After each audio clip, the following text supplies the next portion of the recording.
adik, silakan. Izin Pak ya.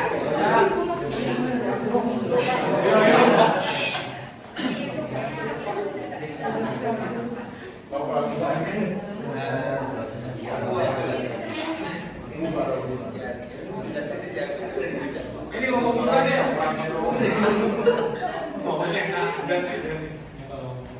Ayo mulai Pak. Selamat malam kawan-kawan. Malam. Di sini kami grup 4 akan membahas tentang saling grup. Selamat malam Pak. Malam. Nama kelompok kami, anggota kelompok yang pertama ada Corneli. Mana ada Corneli? Angkat tangan dong. Yang kedua ada Sandika Adeto. Yang ketiga ada Nelly Situmorang. Yang keempat Surya Armanda. Yang kelima Susianto. Dan terakhir adalah saya sendiri Riyadi.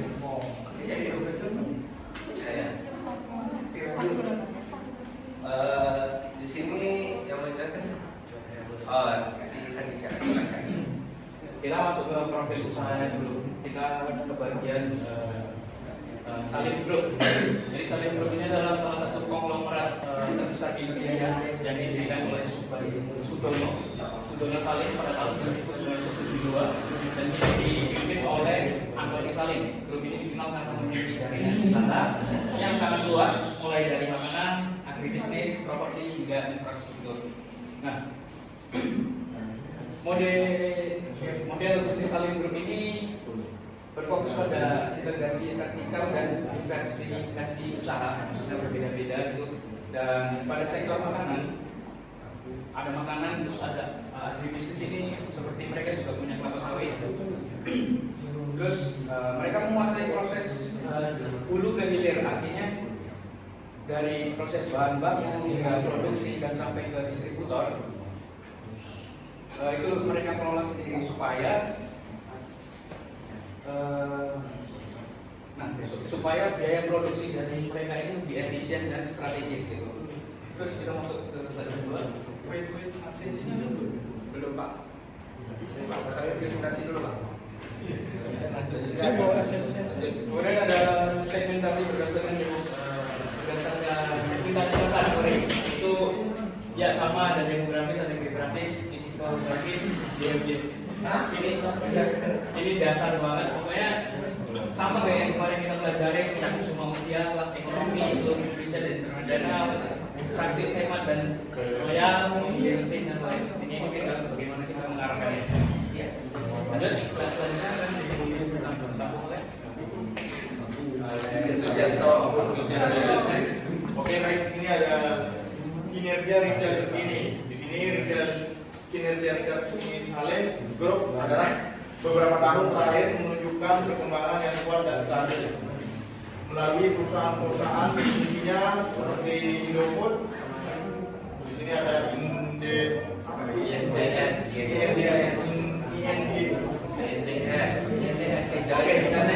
dan Indo Retail, Makmur Internasional. Sektor retail dan konsumen tetap menjadi tulang punggung pertumbuhan bisnis grup ini. Ini kerja akan dilakukan oleh saudara Nelly Situmorang. Ini laporan laba ruginya, cuman ini kan nggak bisa dilihat ya. Nggak kelihatan lah. Ada buka di Bukan di handphone masing-masing aja ya. Belum kirim makanan. Enggak, di PPT juga ada di grup. Laporan laba ruginya. Kira-kira ini lah. Untung Kak, ini tahun berapa Kak? 2023 atau 2024? 2023 atau 2024? Atau 2000 berapa? 2023 Pak. Oh, 2023 atau 2024? Dia meraih laba berapa? Di situ ada labanya berapa kecil-kecil? Saya belum lihat laba neto, laba bersih di bawah. Itu miliar, itu bukan juta. Itu dalam miliar bukan juta. Ya itulah pokoknya Pak. Kira-kira begitulah ya kawan-kawannya.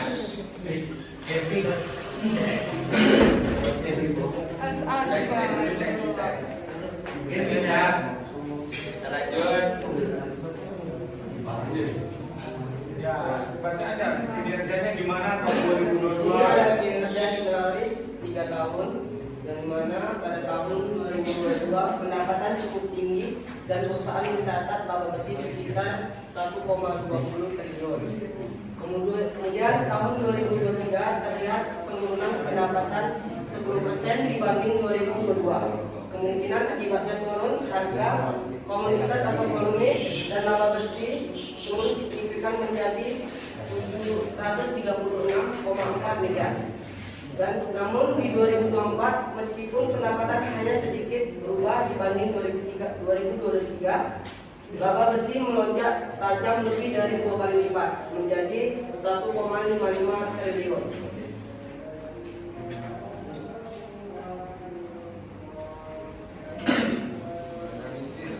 Kemudian di sini ada analisis valuasi.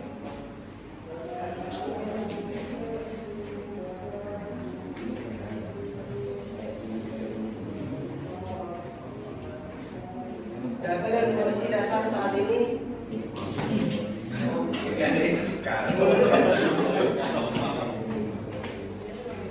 berdasarkan data valuasi publik EMP memiliki market cap sekitar 9,77 triliun dan value sekitar 15,98 triliun.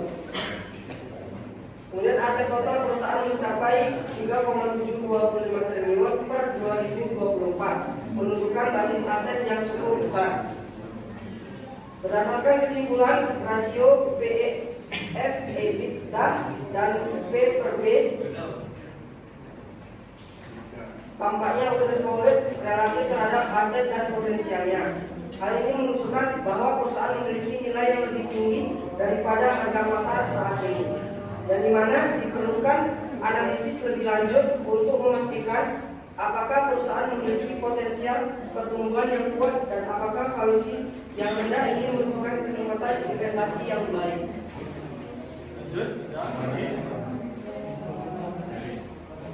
Baik, yang menjelaskan tentang valuasi multiplier.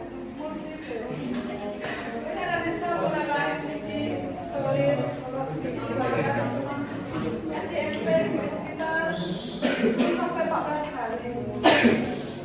Menggunakan tentang ini, harga wajar untuk spare parts bisa berada di sekitar 1.350 sampai 1.060 per saham tergantung opsi multiplier dan profit.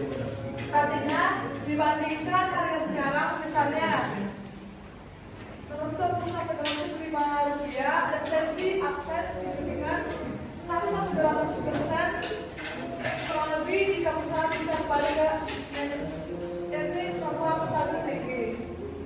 Next, ini skenario nya bisa dilihat di PT di HPJ. Apa hitam bedanya? Gelap. Hitam tuh karena bedanya hitam. Next. Ini ya, saya akan menuliskan juga tentang aset fisik utama Salim Group. Sektor agribisnis meliputi yang pertama itu kebun sawit dan perkebunan lainnya. Contoh misalnya itu seperti Bimoli, Parmia, Epi, Delima. Lalu pabrik pengolahan atau CPO atau minyak goreng. Itu ada kendaraan dan alat berat. Contohnya itu kayak Nissan, merek Nissan. Supply chain Salim Group ini meliputi aliran produk dari perkebunan, kemudian pabrik pengolahan, baru ada distribusi dan konsumer atau ekspor. Sistem informasi di sini ada ERP dan monitoring operasional, digitalisasi, data analitik dan reporting. Nah, analisis risiko akuisisi. Pertama itu ada risiko finansialnya. Risiko finansial berkaitan dengan struktur keuangan, likuiditas, dan stabilitas perusahaan. Kedua itu ada risiko operasional. Risiko operasional terkait proses produksi, supply chain dan sistem informasi. Yang ketiga itu ada risiko pasar. Risiko pasar terkait dengan dengan harga, komoditas, persaingan, relasi dan industri. Next. Selanjutnya ada strategi integrasi. Satu, integrasi SDM, menyelaraskan struktur organisasi, budaya perusahaan, dan kompetensi karyawan untuk mendukung operasi terpadu dan efisiensi. Yang kedua ada sistem dan proses, menyatukan aliran informasi, meningkatkan visibilitas operasional, dan mendukung pengambilan keputusan berbasis data. Yang ketiga ada harmoni rantai pasok, yaitu menciptakan rantai pasok yang efisien, responsif, dan terintegrasi dari kebun ke pasar. Selanjutnya, Terima kasih. Baik, selanjutnya selanjutnya itu ada sumber pembiayaan akuisisi. Yang pertama itu ada internal financing. Paling kedua itu penjagaan berikut.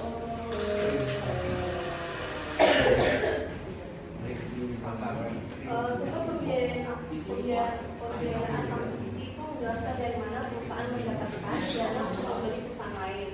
Nah, di sini ada 3 sumber pembiayaan. Yang pertama itu internal financing. Pembiayaan akuisisi itu menggunakan kas perusahaan, laba ditambahkan. Yang ketiga atau dukungan dana dari pemegang saham internal. Biasa itu digunakan ketika perusahaan punya kas besar. Yang kedua itu nilai akuisisi itu tidak terlalu besar. Yang terakhir itu perusahaan ini menghindari utang. Nah, keuntungannya itu ada 2, tidak ada bunga sebagai pinjaman bank. Yang kedua itu kontrol perusahaan tetap penuh karena keuntungan tidak. Nah, risikonya ini ada. Yang pertama itu mengurangi likuiditas perusahaan.